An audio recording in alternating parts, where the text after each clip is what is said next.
Grabe, ang daming laglag oh. Magandang buhay sa lahat mga ka-agri. Welcome back sa ating channel. Shout out sa bago at regular na subscribers. Ayan. Kung ikaw ay mapanghinayangin sa pagsasaka, talagang hindi ka maaari.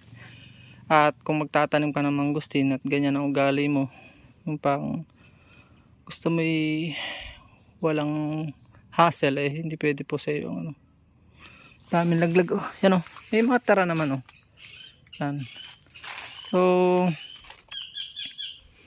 ito po yung mangustin ng buhay oh. Yan. Pag mapula, sabi ng tiyuhin ko, kami po yung masa 5 years pa lang nagpapabunga nito nagka-harvest mga 7 years. So yung tiyuhin ko nakapag-observe talaga, pag mapupula nanlalaglag lang.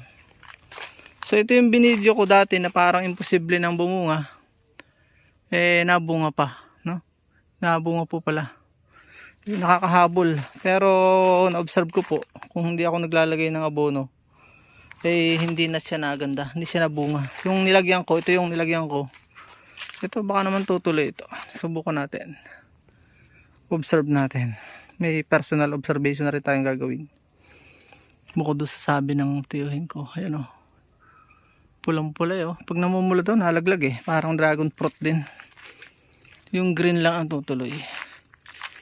At yun nga, ang Justus Von Liebig's law of the minimum ay yun yung natandaan ko kaysa isang grabe ako, isa-isa talaga na natutunan ko sa college.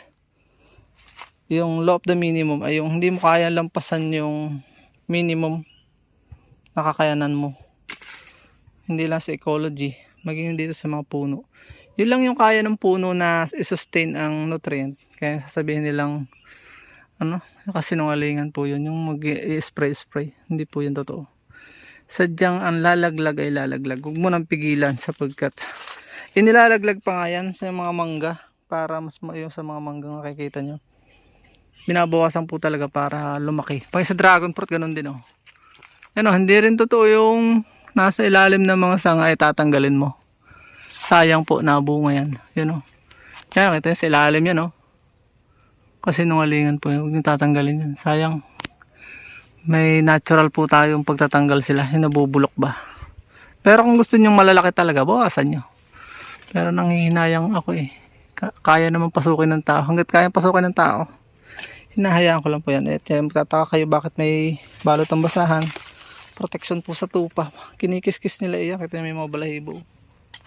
Binabalatan nila, pwede rin mamatay. So yun lang po, at naway may natutunan kayo. Paigsi ng paigsi ating mga video. O huwag tayo manghinayang dahil pag hindi atin, huwag nating ipilit na atin. Yun lang po yun.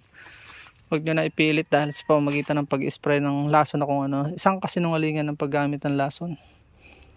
Sapagkat sa principle of ecology, meron tayong pakinabangan sa bawat isa. Ang bawat bahagi ng kalikasan ay may wag natin saraan yung balance. Ito yung balance. Yung nalalaglag, abono muli. Dahon, nalalaglag, abono muli. Bumabagyo, nalalagang dahon, persahang pag-aabono ng kalikasan. May mga law of nature tayong tinatawag na mahirap baliin at pasinungalingan. Yun po yun. Yun, dami pa naman. Sabi nga sa biblical principle, count your blessing. God is good all the time. Yung natitirang bilangan mo, huwag yung mga nalalaglag. Kaya nga hindi pwede sa iyakan yung mga halaman lalo na durian. Ang durian na yung nakita mo iyak ka talaga. Yung buong sangang dami-dami bunga babagsak dahil hindi niya kaya.